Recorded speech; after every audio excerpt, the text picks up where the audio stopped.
My name's William Wilson, and I've been asked by Dr. Hamilton to moderate this panel for Northeast State's 50th anniversary. And I have quite a crew here with me. Judy Celentano, we go back to 1990. Dr. Wade Powers, who was president of the college until 96, I believe, or 95? 96. Okay. And then, of course, the lovely Nancy Forrester, who recently retired and is still running our sales program. I didn't ask Bob this, but I was wondering if you can edit this film, because I'm going to tell a quick story here about Dr. Powers, because he was very famous for his disguises and his wit. I arrived in 1990, and you have to understand that I'd spent all my years at the four-year level, so when I arrived here, it was a kind of a introduction to what I call like an educational mash unit. And I remember going to the old Odd, and sitting in the back, and I was told that the president of the college was dressed up as Elvis Presley, which he was. And then the woman next to him was dressed up in a monkey suit. Donna, what was Donna's last name? Wilkerson. Yeah, Donna was Wilkerson. So that was my introduction to Northeast State, but it gets a little worse after that. I did get to meet some of the English department, Judy Celentano, and an old companion of ours named Marie O'Neill. We were all sitting together. Marie became my kind of like my Irish mother that, you know, I never had. And as we were leaving the Odd, Donna ran up in a monkey suit, and as Marie was right in front of me, and I was right behind her and pinched her on the hind end. Now, Marie just turned around at me, and I thought, here I am, I'm done, I'm going to be fired. I've only been here on the site about, 12 hours.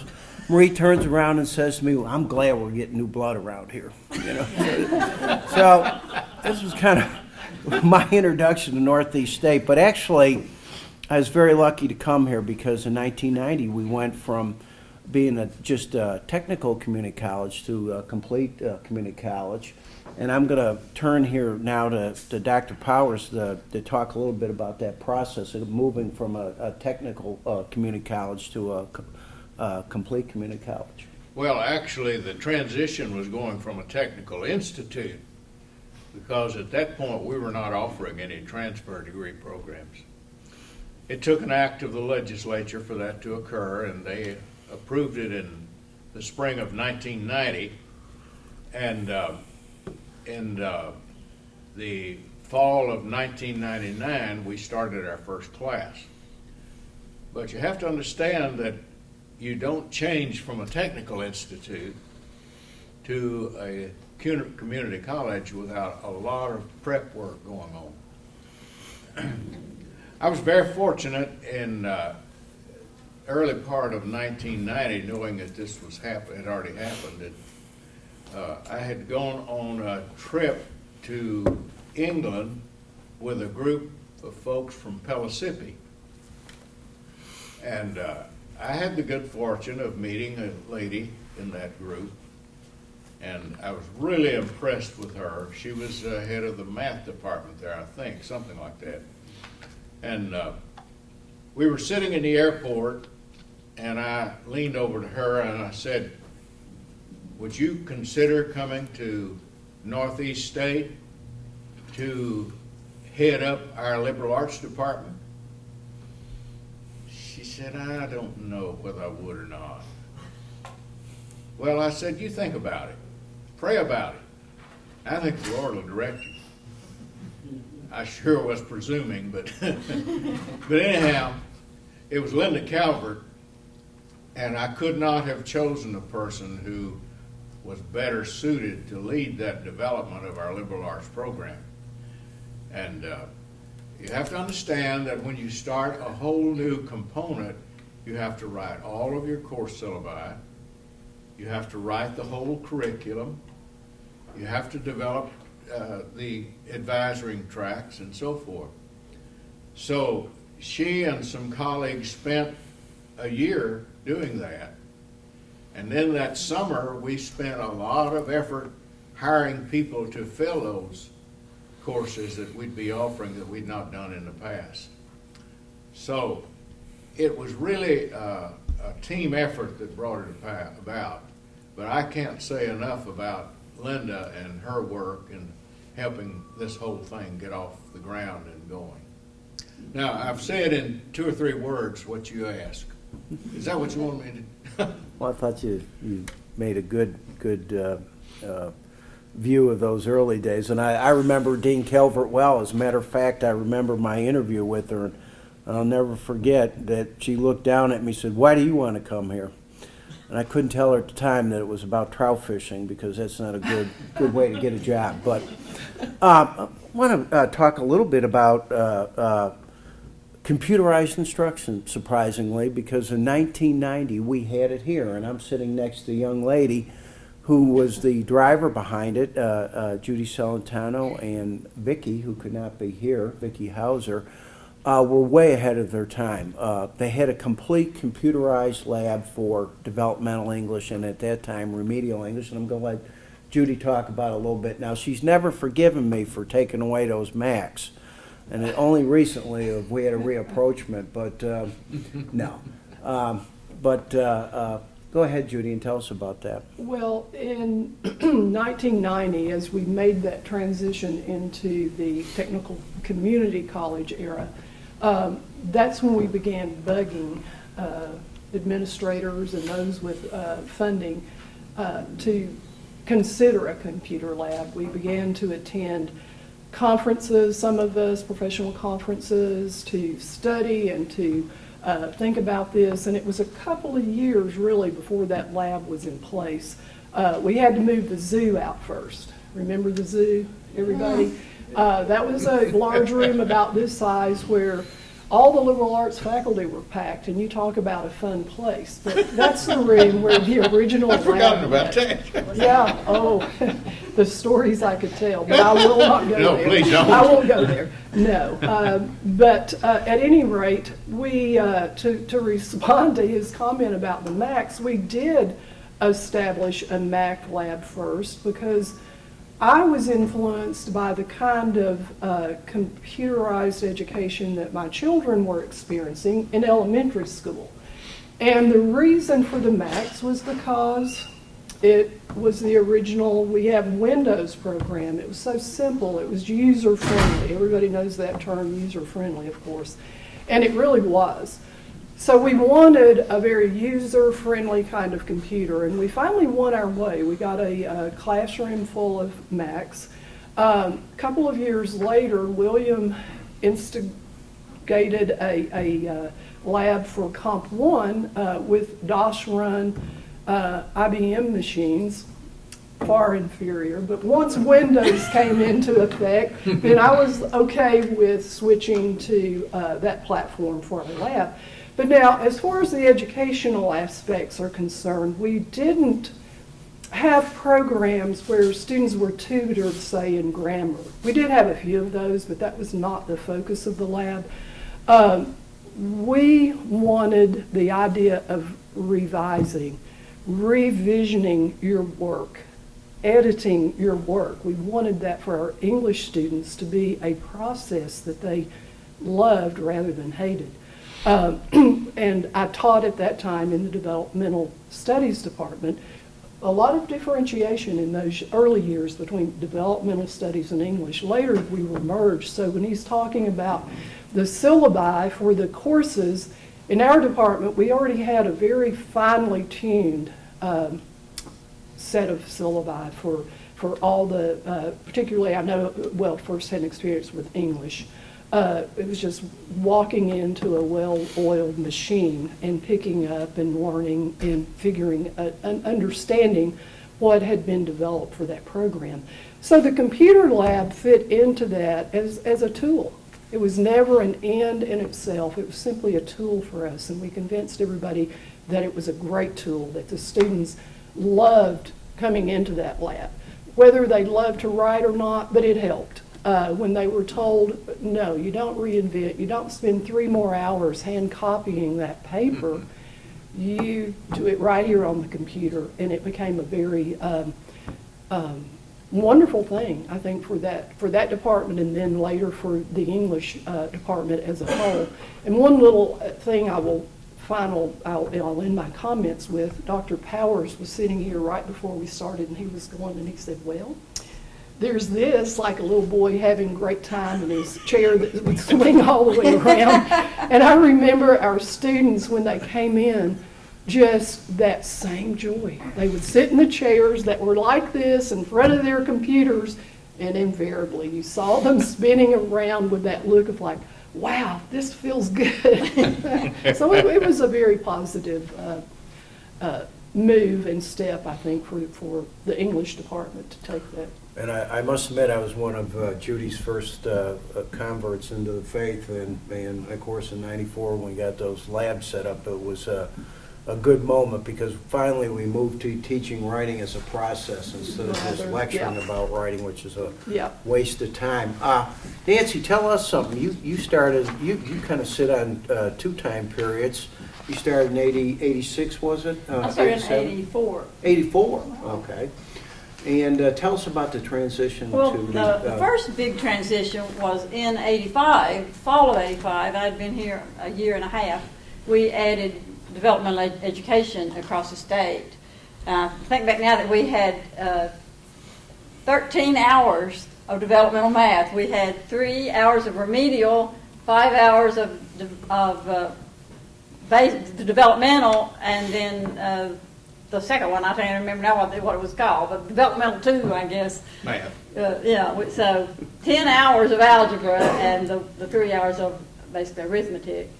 And we too were in the forefront of the computer age. You think that people weren't even using computers at all. Dr. Powers even mentioned when we first got the computers and everybody had to get an email account. And I know the students today could hardly believe that could even be true. But we were out there on the cutting edge. During the Dr. Powers era, we were able to do a lot of travel to national conferences, and I really think that benefited us because we learned a lot about what people were doing across the country, and we learned that this, math labs was a big thing. Add the computer lab to your lecture class. So we had the lecture and the lab for practice in all of those subjects, more in the algebra than in the arithmetic, but we also did it. We did it for all 3 courses. And then in, as I said, 1990, when we added the community college, that was another big transition. I should let Mariella talk about this because she was the one, and with Don Whitaker and Randall Stevens, who developed the entire math and science component of the curriculum. And I liked what Judy said. We kind of had our developmental curriculum going, and we kept going along. And they were working hard to add all those college level courses. And I know Mariella wrote a lot of syllabi, and Don, and as I said, Randall. They were the big developers of the math science end of things. Well, Dr. Powers, Sir. Maybe change the direction of this a little bit. You worked here with a lot of memorable characters. Tell us who your favorite character was.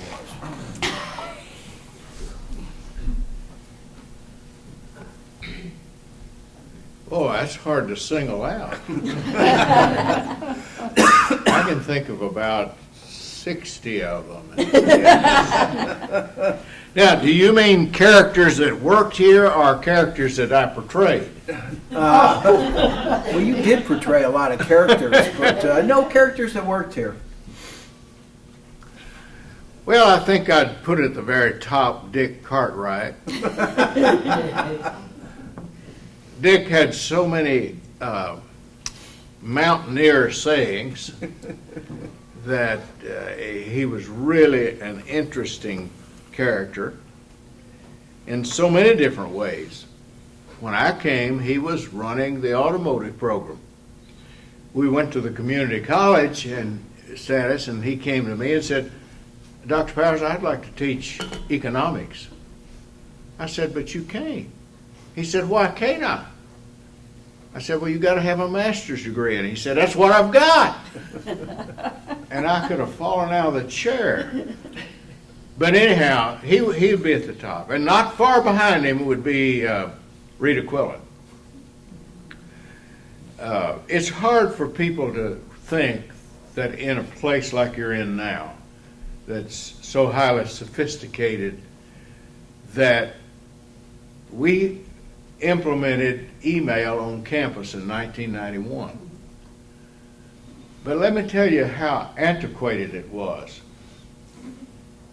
For a while, you would be typing an email to somebody, and you'd get an email in, and that email was inserted into the one you were writing.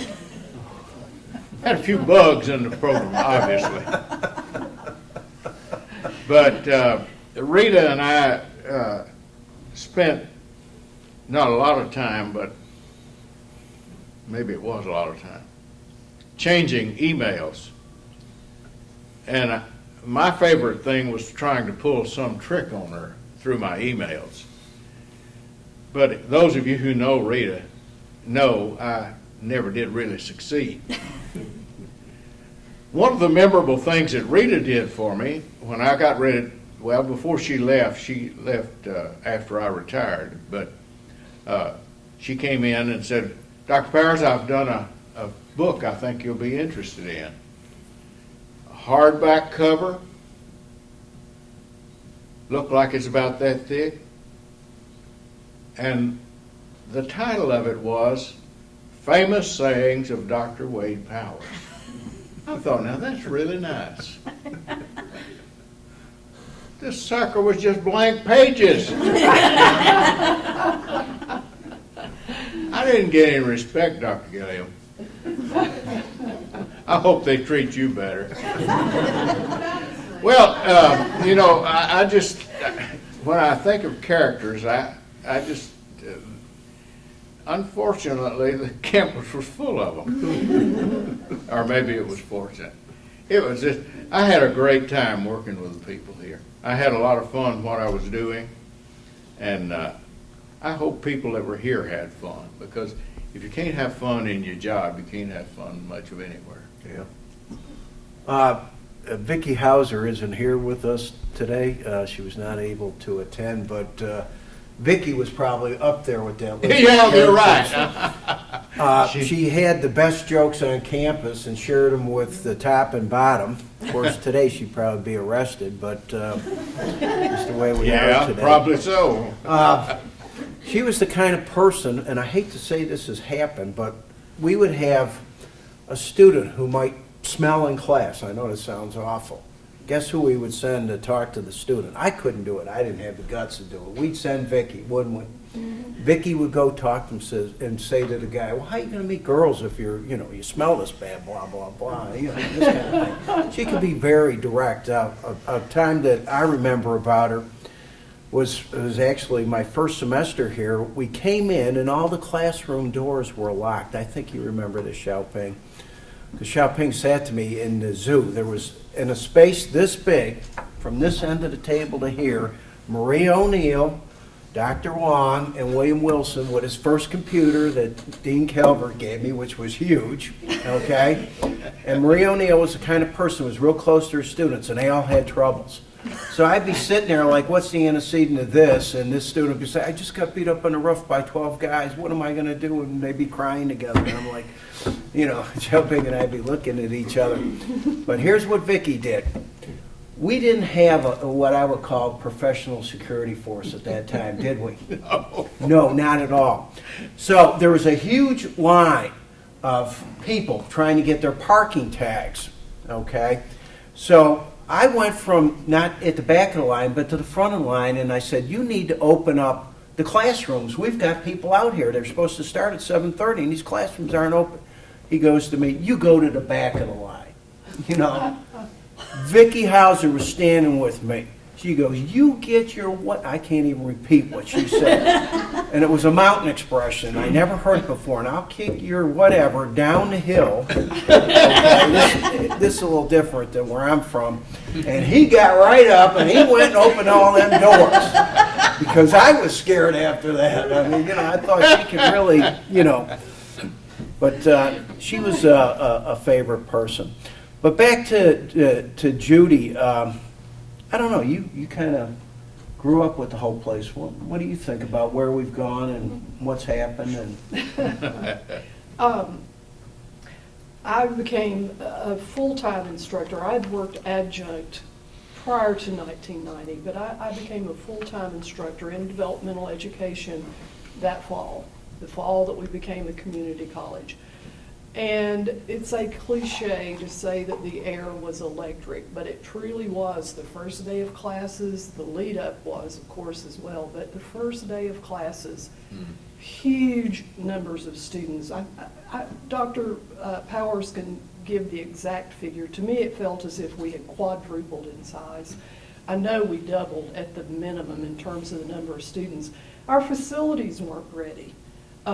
We were having class for 20 English students in the auditorium, the old auditorium, not the new auditorium, but that space, of course, is the type of theater that, as the instructor, I never cared for it, but you were at the base and rows up above you looking down.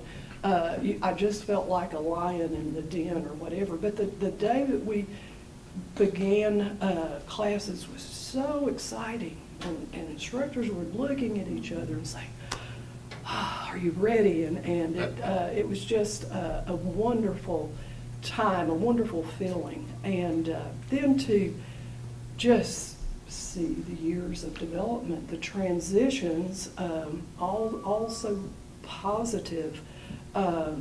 The computer labs that we were able to lead with, the recognition that we got for, say, our literary magazine, just our excellent faculty, I feel.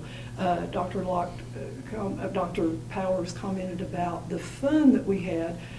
We were also always professional as a faculty. Very much so. And the staff as well, but we were very professional in terms of our taking our positions very seriously in the community and in the college and in working with our students. You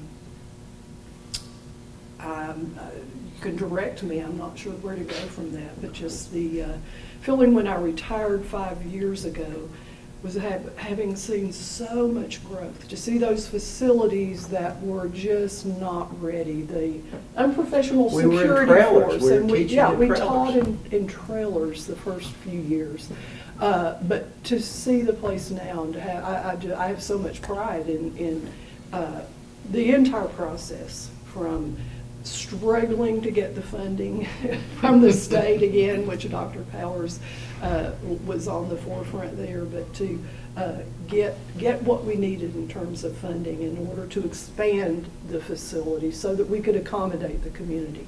It was I believe the word is modular units. Oh, yes, of course. And, no trailers. and in Must the country, watch we call our them double connotation.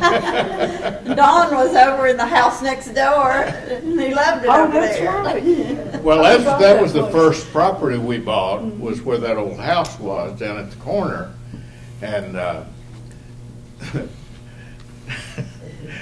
Dr. Stirewall, when he came to work here, he and his wife hadn't moved, and he confiscated a room over there in that old building. It was about to fall down. And that was the first. When I came, we had 18 acres. And we purchased that, I think it was 7 acres with that house on it. And eventually things began to develop, and we were able to end up with 100 acres that you have now. And it was during a time when there was no money available at the state. And I still don't know how we got the money to build the 3 buildings, to get the money to buy. I can't honestly say.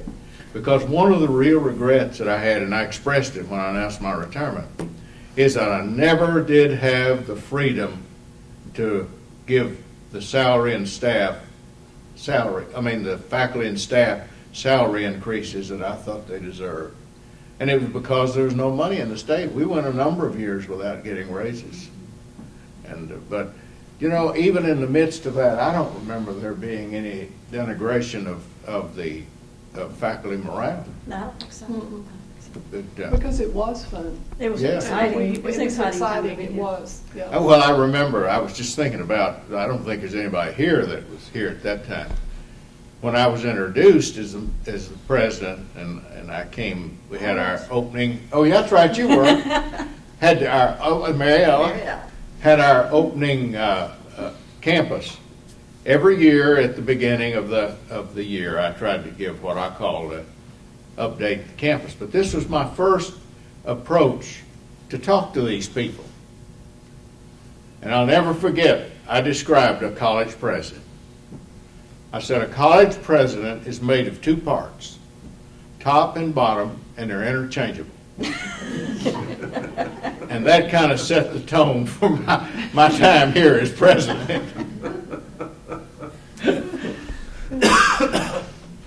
Well, just on a personal note, you are remarkably lucid in your years. Could you give us any hints here about keeping our wits together? Well, I mean, for a president. I'm getting on up close to 85. So the first thing I want to say, God's been good to me. And secondly, 64 years ago, He introduced me to a beautiful lady. And her support during those years, even when she thought I was crazy some of the time, but she always has taken a very active role in whatever I've done, but she did it in the background. She didn't try to be the lead person. And that's the reason that song, The Wind Beneath My Wings, has always been such a favorite of mine, is because she was the wind beneath my wings. And I had our daughter, who's a great vocalist, when we had our 50th wedding anniversary, I had her to sing that. And we had a great gathering that day. But I think that has something to do with, and I'm an avid reader. And I think that helps a lot. And it doesn't matter what I'm reading. I read a lot of Westerns, and I read a lot of history, and just different kinds of things, a lot of devotional books. But I've tried to stay active, and when weather permits, I go to the gym and exercise every day, and spend from 30 to 45 minutes or more exercising. Not strenuous, used to be, but it's not strenuous because I can't stand it anymore. But at least I stay active that way. So, what I would say is just be true to yourself. Well, that's good advice. Anybody? Oh, go ahead. I just wanted to, as Dr. Powers spoke and remarked about his wife, I remember when I was hired that this amazed me then, and in remembering it still amazes me, but he and his wife had the tradition or custom or whatever, the hospitality, they had the faculty to their home at the beginning of every year. Now, we grew so that by the time that I was hired and was invited, I think it was done alphabetically. But when he mentioned his wife, I thought, yes, she was there supporting him to do that, to have that many people over a series of nights come into his home, their home, and to be so gracious. But it was such a warm welcoming to the college. And it stopped when we got really too big, I suppose. Maybe it was going to be spread out over 2 weeks to be able to accommodate the numbers of us in their home. But that was unique and very special. I've never forgotten that. And she did most of the cooking, too. Yes, yes, it was wonderful. I'm sure I thanked her at the time, but I do think. If I forgot. Yeah, if I forgot. Yeah. Nancy, you want to say anything here? About what? About So life. you don't have a loss of words, but you know. I'll announce my favorite characters. Kenny Rogers and Dolly Parton. I won't go any further, but they were wonderful. They sang. She made a good Dolly, didn't she? Yes, yes. I mean, you'd think it was Dolly the way she, She did. She was great. not natural endowment, but Now, as far as do we want to talk about academics, I was just thinking one of the things about developmental English that I remember that I think, or do we not want to talk about academics, but that I felt was such a key to our success, and that was the use of holistic scoring to place our students and then to incorporate that into the classroom. We did that, or at least all of us in developmental English here did. And of course, that's a scale with, in our case, we used a Cooney scale. It had 6 descriptors, 1, 2, and 3 being developmental, 4 and above being college level English assignment. Excuse me. And we got together and read papers.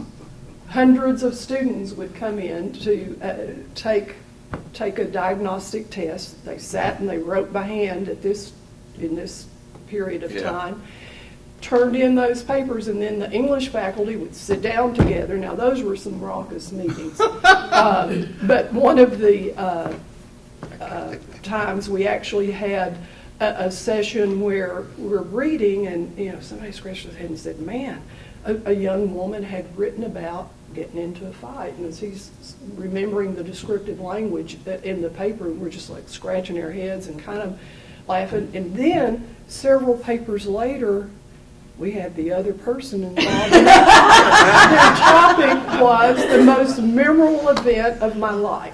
Well, so we're thinking, now where were they in the auditorium? Because they had to go to the auditorium, pull up a little desktop, and write their paper. And we're thinking, okay, surely, because nothing broke out, this part of the equation was down here and the other one was way up here, because we didn't have a fight break out. But those were 2 of the more memorable papers, and although we didn't make a habit of this, I've regretted many, many, many times that we didn't go out in the hall and copy those papers. I would love to be able to review them. But at any rate, so we assigned the students that way. And you say, okay, a lot of work, and I think we got paid $1 a paper. And that was cut out because of the budget. We could no longer afford that. But the way that I felt it was truly effective, not only that we read real papers, assigned students based on what they could do, then on the first day of tests, we let them write again in case they had been nervous, and then we assigned them accordingly. If there were students who ended up being ready to move into college level writing, then okay, there you go. So they had 2 opportunities to either be placed in developmental or to move on. But in my classroom, I devoted several class sessions to teaching my students the scale. Here are the descriptors of this paper, this paper, this paper. Here's what it takes to be a 4. I was teaching developmental, so here's what you want to strive for. And so they learned, I think, to have that kind of perspective. They learned to look at their own writing as a reader. Here's what I'm looking for.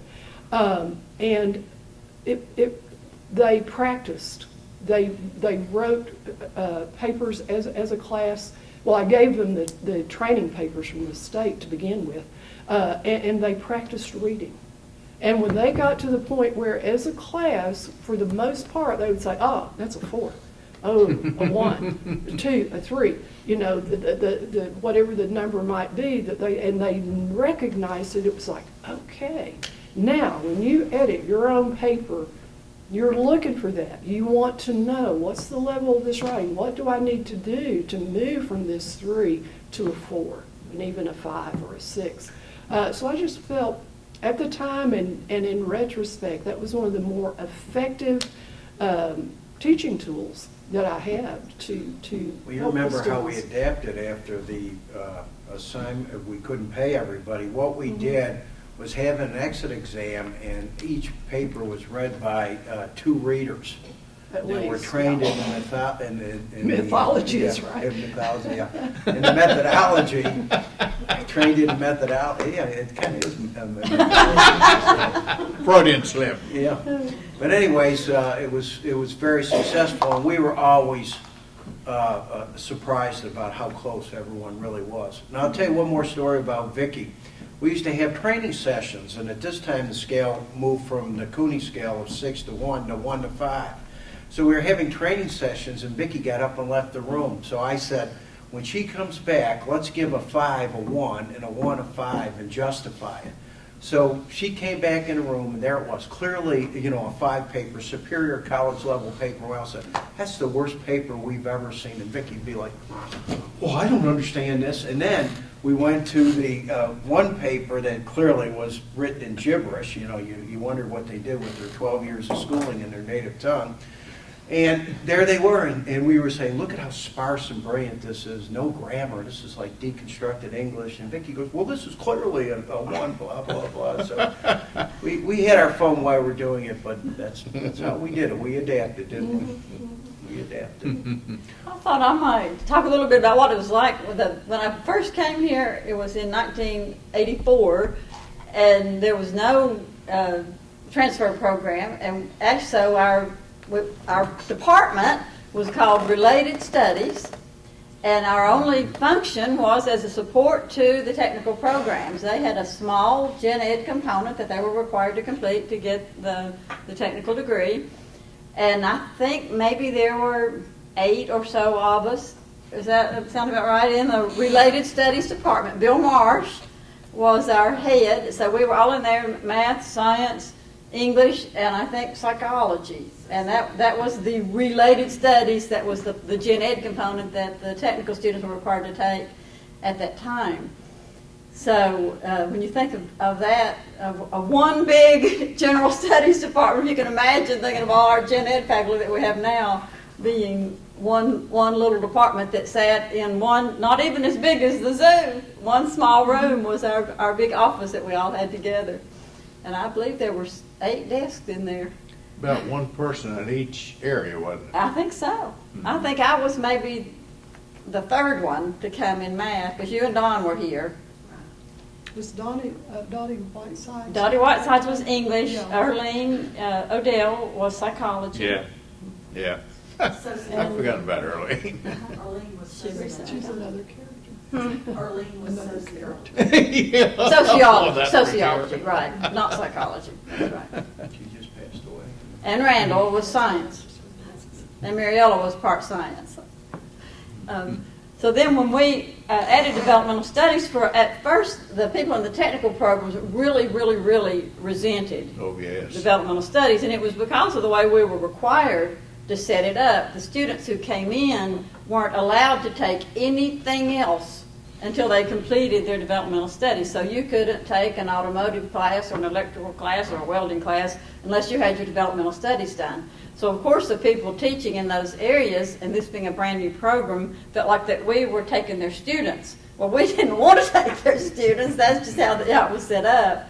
But it did create a little bit of a problem there. Then eventually, or really pretty quickly, that the wisdom of that was, or the lack of wisdom in that approach was realized, and so students started being able to take their other courses along with their developmental. They just couldn't take anything that the developmental was a prerequisite to.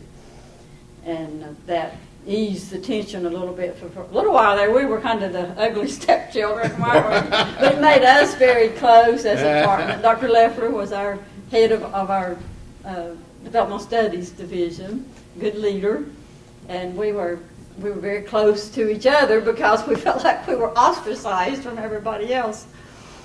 But things have changed now. I think the thing people see when they come in and visit Northeast State is how well all the different departments work together and support each other. That's been my experience, and that's the joy, to me, one of the big joys of working at Northeast State is the way everybody works together and cooperates. You might remind them of the end of developmental, there was a test they had to pass. Oh, Cheerleading. yes, there was. I thought about that a minute ago. We did a big test they had to take when they exited developmental studies, exit exam. It was called the AAPP. I don't even remember what that stood for now, but we said it meant answer all problems perfectly. And we had a cheer, we did. And it would be, well, when you're up, you're up, and when you're down, you're down. But when you're up against the double A, double P, you're upside down. And Bill Marsh would stand on his head, and Jane Robinson and I would hold his feet up in the air. And we'd go in trying to ease the tension in the room before the students took that big test. We'd go in and do that cheer at the start of the test. Judy, they got some weird people. We knew it all along, yeah. Yeah, and those students that they cheered for would come into our exit exam traumatized, by the way. We just saw our teacher up in his head. Well, thank you very much.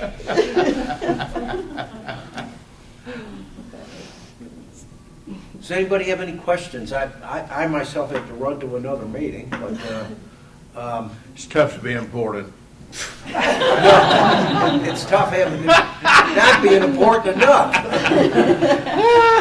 I would like to hear what Dr. Powers is doing now. He's still very active in the community college system, so could you share some of what you're doing now? Well, I have the privilege of being on the executive committee, good to see you, William, of the Volunteer State Community College Foundation Board, which means that every month at least I'm on the campus, and we get to talk about things and meet with the president and so forth.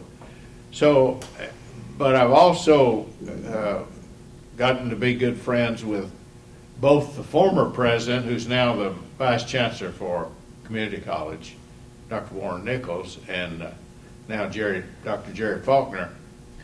And I get to converse with them about things going on, and also I had the privilege of serving on the presidential selection committee when we chose Dr. Faulkner, which was about 3 years ago now, I guess, 2 or 3 years ago. So I've tried to keep up with what's going on, and I'll be very honest with you to say I'm not real happy about what the governor's proposing now, and have let my thoughts be known about that. But you can see how influential I am since the bill was introduced today. We support you. Anyhow, basically that's the involvement I have with that. Looking back, is there anything you wish you hadn't done, any of the three of you, that you didn't do? Wish we had have done that we didn't do. Well, I just mentioned earlier, one of the regrets that I had when I was here is they never did give us enough funding for me to have the ability to make decisions about faculty and staff salaries. I recall one year that several of the community college presidents became very irate with the chancellor then, and I was one of them. His idea was, well, we don't have money to give faculty and staff, but we want to give presidents a raise. And all of us, I think it was 100%, all refused, said we will not accept a raise if we can't get a raise for our faculty. And we just didn't, in the 10 years I was here, we just didn't have much opportunity at all to do anything for salary. And I regret that I couldn't do that. It was not necessarily so much me making the decision, but it was made for me. And regretted that I didn't have an opportunity to do anything about it. That's one reason I think the travel was so important at Yeah, that time, because it it was was. like at least there was that one small part. We could use money for travel, and we tried to be as generous with that as we possibly could. Yeah, it fell under professional development, and as faculty, we submitted proposals, and then were awarded the travel funds or not. Most of the time, it was quite legitimate in terms of the Right, right. request. Yeah, And then yeah. when that was taken away years later, it was a hard thing. Mhm. I mean, it truly was professional development. As Yeah, we talked it about the was. early years of developing computer labs, learning so much about what's going on nationally, what we could do. And so to lose that access, to lose that interaction was significant.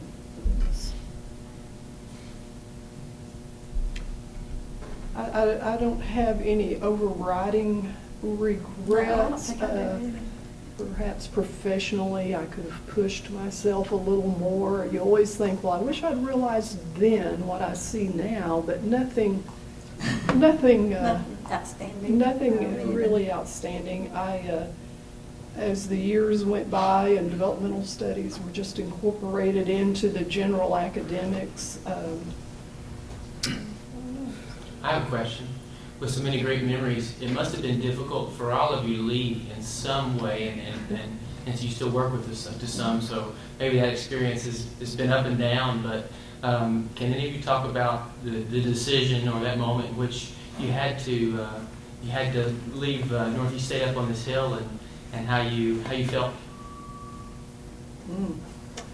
I think most people remember Janet Gregg, and I remember her saying, well, I always just figure when it's time to leave, I'll know. And that's kind of the way I felt. Of course, I am still working part-time and love what I'm doing now. What I like about it now, what I'm doing now, is the flexibility of not having to get up and go to work every day at 8 o'clock, but being able to set my own schedule and go out. I love visiting the high schools, and I think the thing I like the very best is I feel like I have this one project I have to work on, and I can spend as much time as I want to on it. It takes quite a bit of time, but I can get it done and feel like I'm doing it well, because I can focus all my attention on it, where before I felt like I was pulled in 100 directions every day. And so I've not regretted my decision to go to the part-time position, but I think it will be hard to break the tie completely, because I do love this school. And when you mentioned being pulled in a lot of different ways, I think when I was deciding just what year, at what point I would retire, it was a lot of that, being pulled in a lot of different ways, and just as I aged, becoming more and more anxious about all those papers, teaching English. I think it was subject specific that I just thought, I cannot go through another semester with 100 papers a week to return to my students. They deserve, I mean, it really got to a point, they deserve better. I'm lagging behind. And so that was a lot of my decision. And I did regret that. I thought, man, I feel like I still have something to give. I need to find some way to give it. And I worked part-time as adjunct for Wilson for a couple of years. And he even kind of hit me up on the way over here as we walked from I think he calls Judy every semester. Yeah. You want a class? You want a class? Two classes? No, yeah. I can put you in the classroom. Just let me know. But I think the day that I finally left and I turned in my key, I had such a sense of loss. Just like, I don't have the work that I loved, and my office and all of those things. It was a real sense of loss. And so I spoke with some colleagues who'd retired, Vicki, for example, and she said, yeah, it really hit you hard, doesn't it? She said it hit me about the same time. That last day when I walked to the car, everything was loaded, and it was like, man. And then you go and take a really long vacation that summer and realize, I don't have to go back in the fall. Yeah, I'm going to stay and relax a week. And anyway, it was, I don't regret the decision, but, there was that sense of, this is transitional. This is a move that I'm not sure about. And I'll have one more that I've had the privilege of hearing this from some of the past presidents and faculty members, administration as well. But you guys have been able to see a transition in some of the things that remain the same and some things changed. But talk about the students throughout the years as that being our focal point as a community college, as a technical institute. What have been some of the things that you have seen change so much with the student population, and what have been some of the things that you've seen remain the same? I'll just say some brief things and let them pick up, because I think our students are just the core, obviously, of the college. And I think one term that comes to mind is non-traditional. I believe I would be correct in thinking that still we have the non-traditional student. They don't fit quite into that just out of high school, although when we became a community college, we certainly attracted more and more fresh out of high school. I think academically, I saw improvement overall. More ready as writers, but the core of the students, very family oriented, very courteous, yes, courteous. And that's been a constant, I think, Yeah, through the years. just amazing. They're just nice people. Very, We have yes, very nice students. considerate, courteous, nice, yeah. And sometimes I would think, I don't know, I would have been that nice to me in that conversation. That's kind of amazing, but I've thought of that many times over the year, the courtesy and the demeanor of our students. They had questions, they were thinkers, yet overriding that all, not much rudeness. I would agree with you. Well, I think a very obvious change when we became a community college is students who were more academically focused. Mhm. Because that when we were just a technical institute, they were focused more on developing that skill. And it became a different thing when we became a community college, because they were actually studies in academic courses. And that makes a difference in the kind of people you attract, I think. It's not that, don't misunderstand me, I'm not downgrading any of the people we had in the technical programs, but it's just a whole different mindset. Those people who come in more focused on getting a skill and getting a general education. The university parallel was our expression for Yeah. the students who came in, and that was the mindset shift. I Yeah, think it that's where suddenly it happened. focused on university parallel as opposed to a skill that could translate into an immediate job after 1 or 2 years. I think too, though, as you get with that, and as your average age lowers, you get a less mature student. Oh, yeah. So then that's That's true. kind of a give and a take, I guess. Could you say at that time during this period, if majority of the students were adults or younger, was it 50-50? Or was it traditional age or non-traditional? What was the majority of the student population? Before, Would be During your non-traditional, I think. tenure, when you came on and when you left? I've forgotten now what the average age was of our student population when I came, but there were many more adults Yeah. Yeah. who had gone out into the work field and either had gotten laid off or found out they were never going to make over minimum wage if they didn't get a skill. We had an awful lot of people like that who were here, had a very unfortunate, I think, experience in the workforce, and they decided they needed to do something about it. So I would imagine that if you had the average age from 1987 and compared it to the average age now, it would be several years lower. I agree. Yeah. We just went from 50%, 50/50, to over 60% with Tennessee Promise. Hmm. It's created that as the majority. Yeah, Mhm. yeah. I recall when,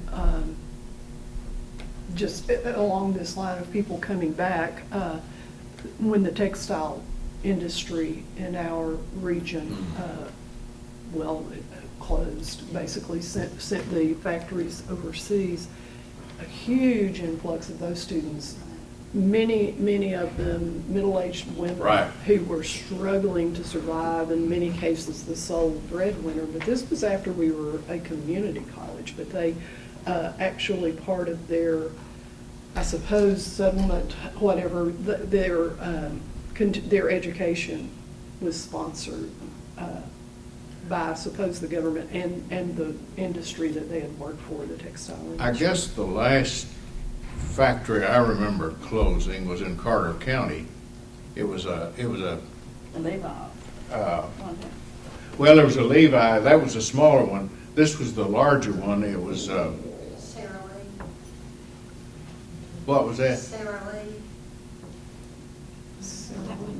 I can't think. It was a big plant there in edge of Carter County. But anyhow, we had a lot of people come in here at that time who were, we had worked very closely with them and with JTPA to be sure that these people who were losing their job had some kind of, all of them didn't take advantage of it, Right. but a lot of them did take advantage of getting a 1-year or 2-year certificate that would help them. So, yeah. North American Rayon, I think. Yeah, rayon. North American rayon, that's it. Yeah.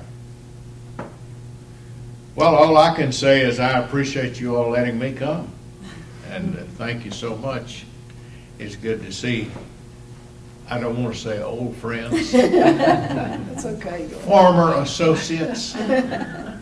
Several of my bosses are here, and I always felt like that the faculty was my boss.